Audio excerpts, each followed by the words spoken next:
This land has been farmed by the Israel family for 5 generations. Here, the fight against climate change begins with what's under the ground. And these guys are all part of the plan. It's funny, you wouldn't think that the pigs would be combating it, but look at it. You see the manure on the floor, and that's going to be collected and reapplied to the fields as a natural fertilizer source. 5 years ago, Brett Israel joined the family business with his father Jamie and grandfather Carl. They switched over to organic, which means they don't use any chemicals to grow feed for their livestock. But Brett had another pressing concern. Farmers are on the front lines of climate change. We see it every day. You know, we often joke and talk on the farm that we're dependent on Mother Nature, whether she be motherly or not so motherly. There we go right there. Yeah. So the family also embraced a growing trend called regenerative agriculture. We farm it and we still say, wow. Yeah. That's pretty good. It's essentially a set of farming practices that help rebuild the soil. That's got good smell. Oh, yeah. Look at the little guy. Brett says earthworms and long root systems mean healthy soil. This is the nitrogen fertilizer right here, all those nodules. They planted alfalfa, oats, and winter wheat instead of leaving this land bare over the winter. It's a practice known as cover cropping. It helps the soil absorb carbon and reduces greenhouse gas emissions. This cover crop might be not feeding my physical livestock or feeding people. It's feeding the biology below our ground right now. For decades, farmers have been evolving the ways they care for the soil. Many have all but stopped tilling the land, especially on the prairies, offsetting some of their agricultural emissions. But experts say more is needed in the fight against climate change. So we're just going to go up and check the system. Here at the University of Guelph, agrometeorologist Claudia Wagner-Riddle has started to study how much carbon regenerative practices could actually store in the soil.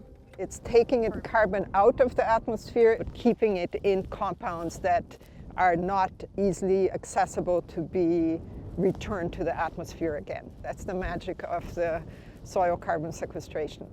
So if we look at this field, we could say this is a wasted opportunity because we could be growing crops at this time. She's comparing data from this conventional field to data from a cover crop. This field is a potential loss of carbon. It's not helping offset climate change to the same extent that this field that has growing crops would be able to.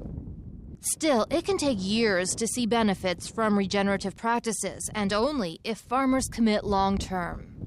To make a difference, this has to be implemented large-scale across the country, basically.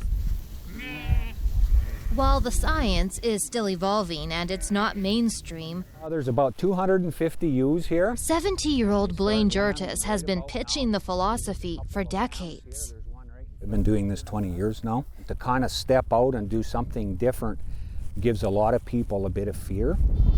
In southeastern Saskatchewan, Jertis frequently rotates livestock to graze in small pastures for short periods of time. He says it prevents soil erosion and encourages regrowth. If we want to take carbon from up here and put it down, we need to keep leaves green as long as possible.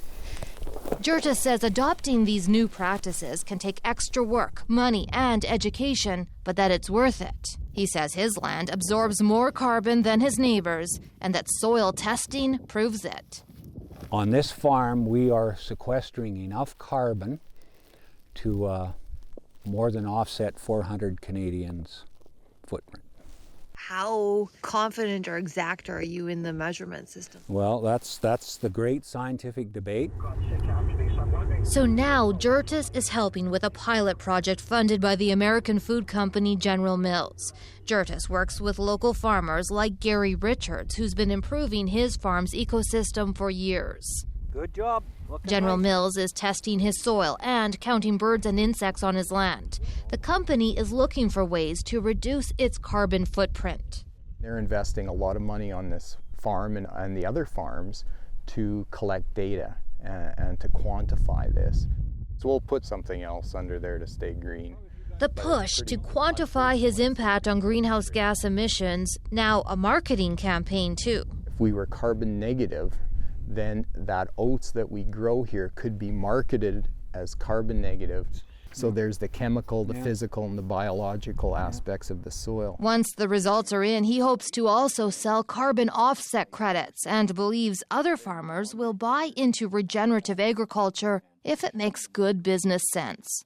Incentivize good management practices to build soil, to build ecosystems, to sequester more carbon. Farmers will do it. You know, if they're going to get paid to do it. While regenerative agriculture still has much to prove, Brett Israel is resolute. You know, you can have a global problem and make practical solutions right here on the family farm. He believes that improving his soil to fight climate change is his way of making sure this farm will stay in the family for generations to come. Bonnie Allen, CBC News, Regina.